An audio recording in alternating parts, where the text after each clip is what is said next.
Sa malalim na gabi, nang ang buwan ay nagtatago sa likod ng makapal na ulap, si Aling Rosa ay naglalakad pa uwi sa kanyang maliit na kubo sa gilid ng masukal na kagubatan. Ang mga puno ay tila mga anino na sumasayaw sa hangin, at ang mga tunog ng kuliglig ay tila mga bulong ng mga kaluluwa. Matagal na siyang naglalakad at ang lamig ay tumatagos sa kanyang buto. Bigla, napansin niya ang isang ilaw sa malayo, isang maliit na kubo na nagliliwanag sa gitna ng dilim. Nagalak siya, iniisip na makakahanap siya ng silungan.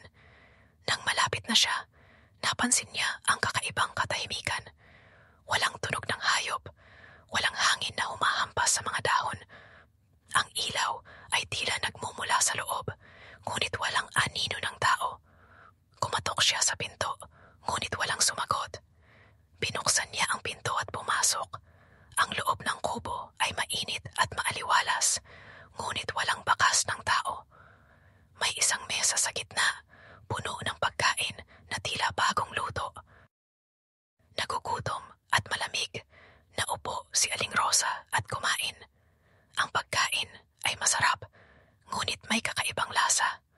Nang matapos siyang kumain, nakaramdam siya ng antok. Humiga siya sa isang lumang kama sa sulok at nakatulog. Sa kanyang panaginip, nakita niya ang isang matandang babae, nakasuot ng itim na damit, nakatayo sa harap niya. Ang babae ay may maputlang muka at madilim na mga mata. "Salamat sa iyong pagkain," sabi ng babae. Ang kanyang boses ay parang bulong ng hangin. "Ngayon, ikaw na ang aking pagkain." Nagising si Aling Rosa, pawis na pawis at nanginginig. Ang kubo ay madilim at malamig. Ang mesa ay walang laman at ang kama ay puno ng mga tuyong dahon. Sa labas, naririnig niya ang malakas na halakhak, parang galing sa malalim na hukay. Tumakbo siya palabas ng kubo, ngunit ang kagubatan ay tila nagbago. Ang mga puno ay tila humahabol sa kanya. Ang mga anino ay tila mga kamay na gustong humawak sa kanya. Ang halakhak ay sumusunod sa kanya, parang isang sumpa.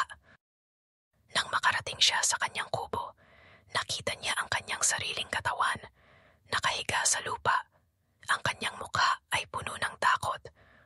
Ang kanyang kaluluwa ay nakatayo sa harap ng kanyang katawan, nakatingin sa kanya. "Ikaw ay akin na," bulong ng matandang babae, lumalabas mula sa dilim ng kagubatan. "Ang iyong kaluluwa ay magiging aking pagkain." Ang kwento ay kumalat sa buong bayan na ang kubo sa gilid ng kagubatan ay minulto.